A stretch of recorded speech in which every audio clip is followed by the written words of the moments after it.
Thank you, Pat. And Robin, I agree with everything. Where are you? I agree with everything you said about the staff and everybody. I mean, they're fabulous.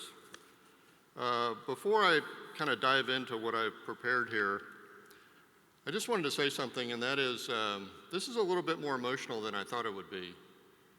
I've been a patient of Dr. Sadiq's for several years, and I was in kind of rough shape when I came in the office.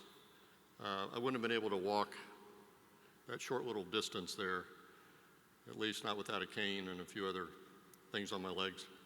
And it's exciting to be here. It's exciting to be here with family and good friends, and it's exciting to be here with all of you. So if you'll be patient with me, I'll try to get through this.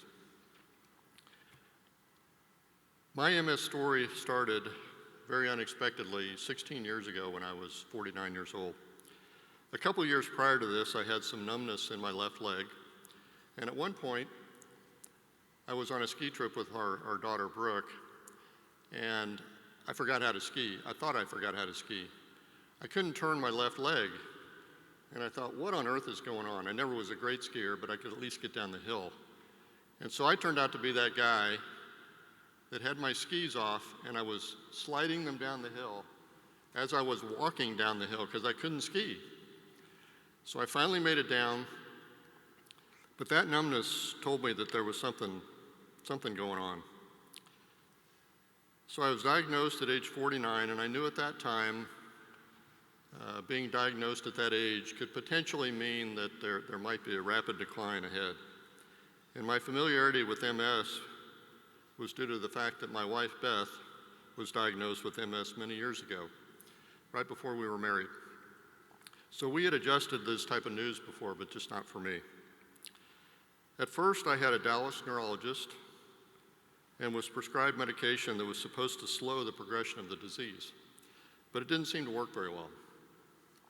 I continued to decline for the first 5 or 6 years to the point where I couldn't raise my left arm above my head. But look at this now. And I couldn't lift my left leg at all. I mean, not 1 inch, I couldn't lift my left leg. Buttoning a button was impossible. I couldn't hold a fork to cut meat at a dinner like this. People next to me had to cut my meat. And I couldn't hold a golf club, which was probably the worst thing for me. Couldn't hold a golf club with my left hand, and I couldn't really stand up either. I kept falling down trying to swing with the golf club. Dealing with this in my early 50s was discouraging at best, and frankly, it was depressing at times. For many years after, I used 2 Bioness electronic devices, one below my knee for my foot drop, and then I had another one on my thigh. And I used a cane as well. Today, I don't use any of these things. I don't have any of that stuff on my leg. And while I might not be running marathons, I am getting around really well. And I attribute 100% of my recovery to the Tisch Center and to Dr. Sadiq and the staff. Sometimes talking about MS, an MS diagnosis is difficult, especially with family. Letting our kids know was really a challenge, since Nick was already in college and Brooke was deciding where she wanted to go to school. So in the fall of Brooke's college freshman year, they were both at UT in Austin. We had dinner in Austin, and after dinner I said I had something to tell them. And when I described my MS diagnosis, Brooke had tears in her eyes because she had been giving me such a hard time for the last year. She kept saying, "Dad, go get your back fixed." I told her it was my back. I didn't tell her what was really going on.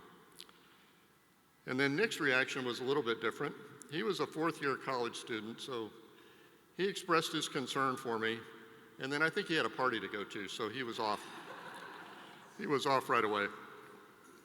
How we found Dr. Sadiq is a little bit of a story. Our son Nick moved to New York City in 2010, and within a year he started having some numbness in his forearms. So we turned to our friend Rosemary Campbell, who's here with us from Dallas, and she helped us find a doctor for Nick to use. When Rosemary found out about Dr. Sadiq and his MS specialty, she clearly believed that we were being led to see him and that it was for me, not necessarily for Nick. So thank you, Rosemary, for all of your help. I made an appointment with Dr. Sadiq. I sat down and talked to him, my wife and I did, and he was immediately helpful. He put me on stronger medication, and after a year, we talked about the stem cell therapy that they were working on. And as soon as he said it was my own stem cells, I said, let's go, I'm ready. I then received 4 stem cell treatments over about an 18-month period, each about 6 months apart. I didn't notice any real improvement until about 12 months after I received them. And I did start to feel like my left arm was getting stronger. And ever since then, for the last 10 years, my leg, my foot, my arm, and my hand have gotten stronger and stronger. Today I can do the things I couldn't before. I can travel with my wife Beth around the country and overseas. We just took a trip to Africa this summer. I got a chance to walk my daughter Brooke down the aisle a few years ago.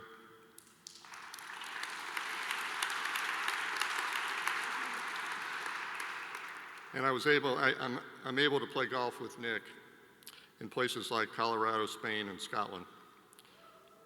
The treatments I received have given me the life that I had anticipated before the MS diagnosis. People who have seen me decline and then recover have described it literally as a miracle. And that's exactly the way Beth and I feel about it. It's absolutely miraculous.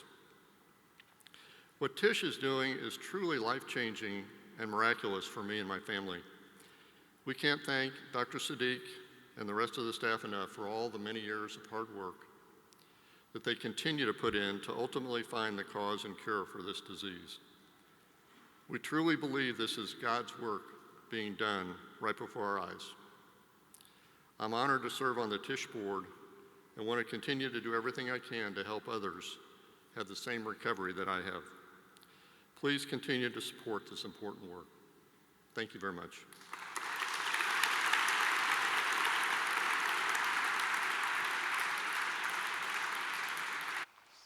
Chuck Foley, folks, keep